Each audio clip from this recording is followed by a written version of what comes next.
Assalamu alaikum. Kеш жарық, құрметті достар, бауырлар.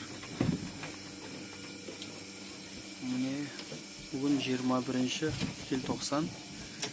Бұқалардың жағдайы мынандай.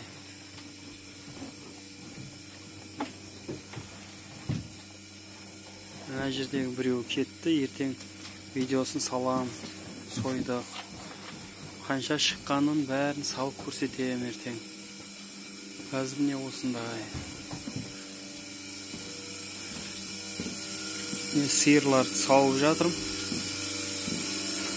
Бір өзім осы барлық жұмысты үлгеріп, ақырындап істеп жатырмын.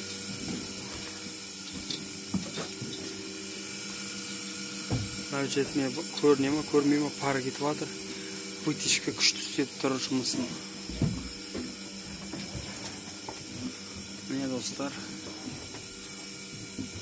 мұнаны 3 күннен кейін, я 4 күннен кейін Құдай қаласа, нәсіп болса, бұны да соямыз. Бұл да уже дайын болып қалды.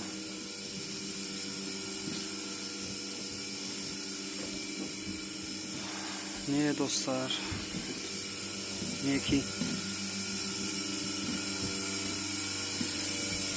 өстіп сауып алып, түк қиыны жоқ. Мен істеп жатырмын, еркісі.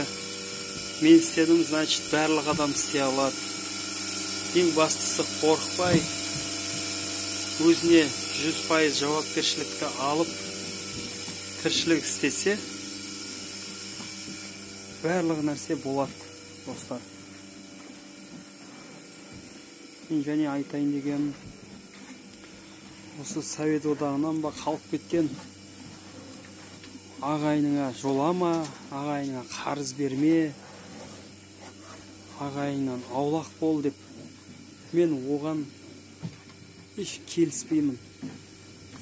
Керісінше, бөлінгенді бөрі жейді дейді қазақта.